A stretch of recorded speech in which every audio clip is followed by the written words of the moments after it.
Hey guys, welcome back to another episode. Thank you for joining me today to watch another one of my videos. I truly appreciate it.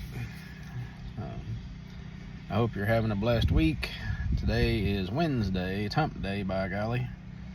And for a lot of you, your week's halfway over. For me, I'm off today, yesterday and today.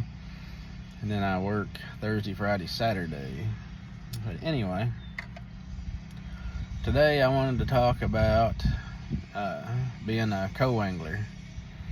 I've had a couple of people ask me how I caught so many fish out of the back of the boat when I was in my local bass club. Almost every year I was in the club, I was in the top 6 and got my way paid to the state tournament. And all that time I was a co-angler while I was in that club. My main deal was not throw the exact same thing that my boater was throwing. If you throw the exact same, or if you throw the exact same bait, just don't throw the exact color. Like True Faith Custom Baits has a lot of colors that a lot of people doesn't have, especially that bluegill color. And I threw it a lot. And I threw my crawdad a lot. I threw my table rock killer a lot. Those 3 colors was a mainstay for me when I was throwing a jig. Another bait that I always had tied on was actually on 2 poles.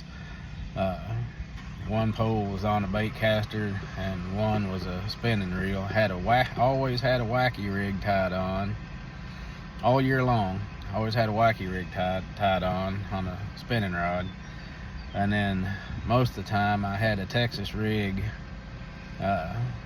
Senko tied on as well.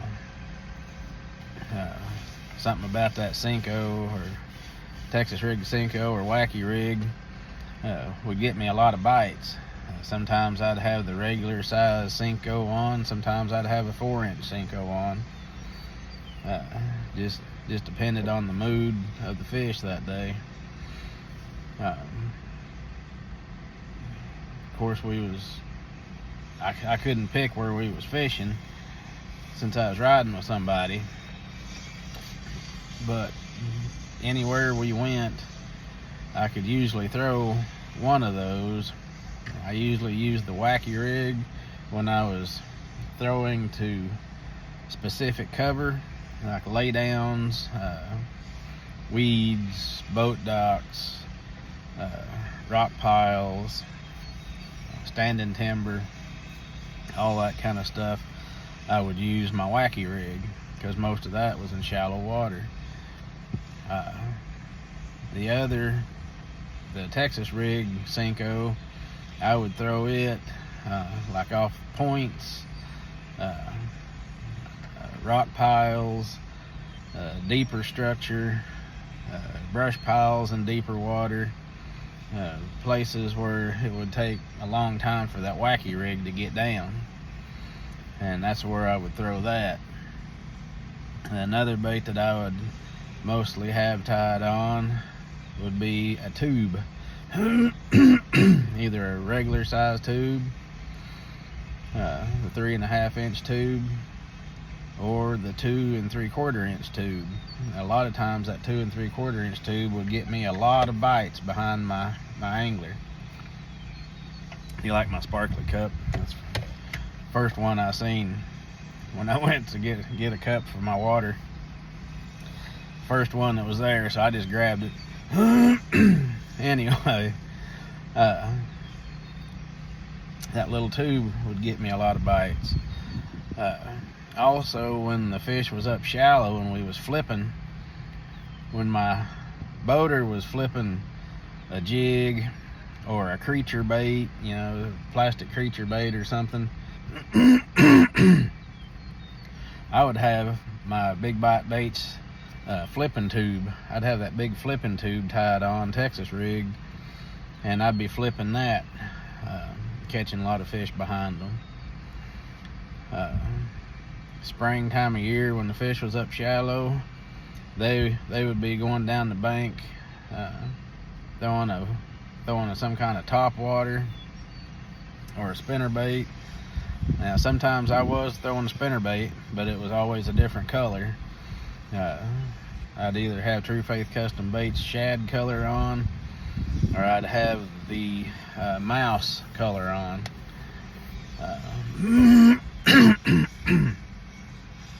And then at times I would have coleslaw on. And another favorite color would be the chartreuse blue and white. Those are the 4 colors that I carry with me at all times for spinner baits. But if they was throwing a top water or a spinner bait and I wasn't getting the bites I thought I should be getting behind them, I would tie on a long A bomber and I'd throw it behind us, and just reel it just fast enough that it did not go under. You do not want it to go all the way under. And a little tip is get you a hook with either a red feather or a white feather and put it on the very back hook.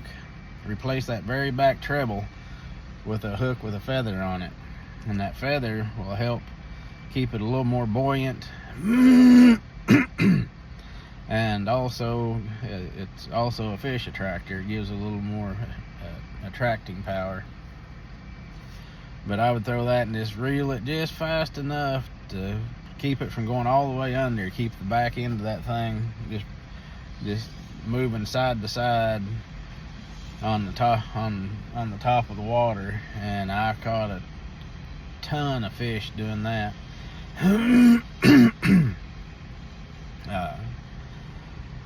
And then of course I'd always have my True Faith jig on. I'd have it on all the time, because there's always, if we was fishing off points or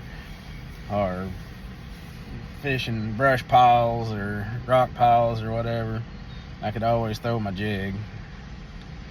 But those were my key baits for catching fish behind a boater when I was a co-angler. I did throw a shaky head some. I think those fish see so many shaky heads that they get conditioned to it, and then they don't bite it as well as they do my tube. Also, another one that if you got plenty of confidence in it, is Ned head. You throw the old Ned rig, the shaky head. Either one of those will catch you a lot of bass. But like I said, I try to throw things that they're not used to seeing, like the tubes and that kind of thing, when I'm fishing behind somebody.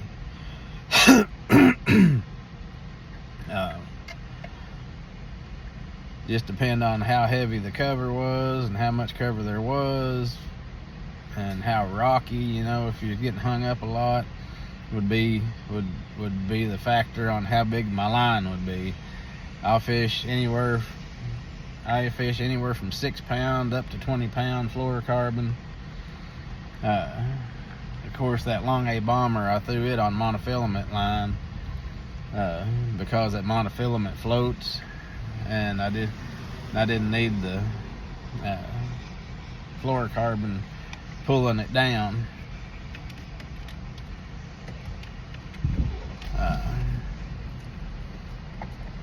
And then like I said, depend on what cover you was fishing, would be what bait I would use. Like if I was just throwing an exposed hook, such as a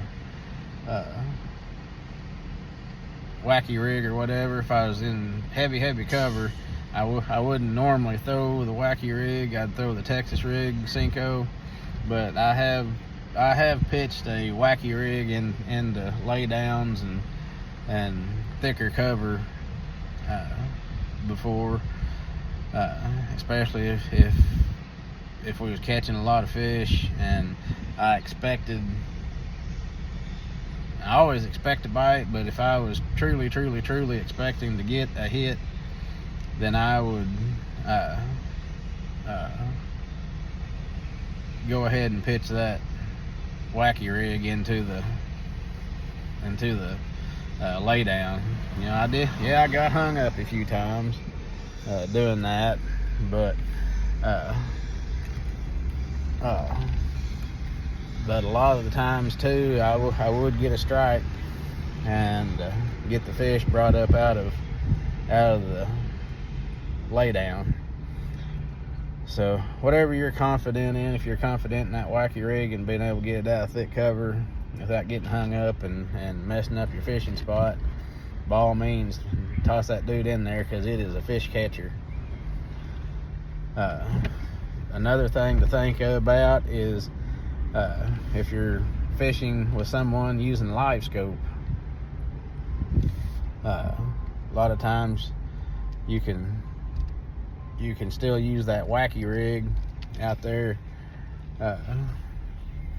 over the top of those fish that they're live scoping.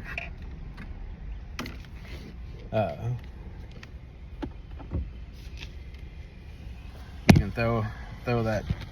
You can still throw that out there over the fish that they're live scoping, and ask your boater, you know, how deep are those fish that you're catching.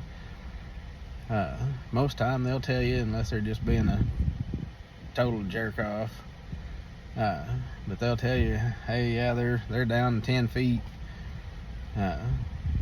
Throw that wacky rig out there, just all around the boat, just fan cast the sides and around the back of the boat. If he's seeing fish up there in the front of the boat on that live scope, there's more fish around, and so throw that wacky rig out there. You know, I'm not a big jig head minnow fan. If you like it, go ahead and just fan cast that jig head minnow around. I think those fish is seeing so many of those jig head minnows that they're going to get conditioned to that too.